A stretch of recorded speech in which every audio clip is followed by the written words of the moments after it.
on fait un petit pli et on mélange doucement. De la farine, du sel, de l'eau et un peu de levure. Mélanie pétrit. Confinée à la maison avec sa petite famille, elle fait son pain. Une pratique très occasionnelle, devenue beaucoup plus habituelle ces dernières semaines. Et elle n'est manifestement pas la seule. Dans les rayons, les paquets de farine se font rares. Vous voyez, le rayon lui-même, je pense qu'il y a pas mal de gens qui ont dû se mettre à faire de la pâtisserie, des choses comme ça.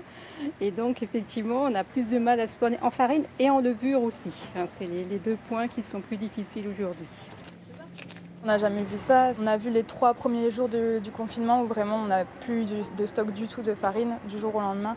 Donc là, ça a été panique à bord.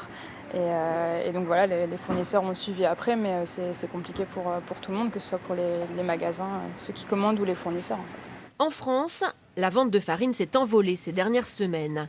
Mais la farine en sachet pour un usage domestique uniquement. Un produit qui représente 5 à 6% du marché français, une toute petite part.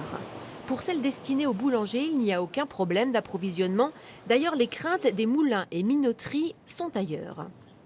C'est sur peut-être les activités un peu périphériques, mais qui sont tout autant essentielles à l'activité. Je parle de l'entretien des machines, l'entretien des camions, le petit grain de sable qui peut, à un moment donné, faire grincer la machine. Les boulangers, eux, ont vu leur activité baisser. Les pizzas et les sandwichs ont ainsi quasiment disparu des étals. Les consommateurs à la maison s'orientent aussi vers des pains différents, avec plus de goût. C'est des produits qui se gardent 2, 3, voire certains 4 jours. Donc le consommateur, c'est vrai qu'il vient le lundi ou mardi, on ne le revoit pas avant le jeudi, vendredi. Et puis il fait sa petite consommation de semaine là. Je pense que les gens font attention au confinement. Pour compenser les pertes, Christophe a lui décidé de travailler 7 jours sur 7 et d'élargir les horaires d'ouverture de la boulangerie. Dans le pétrin, on s'adapte.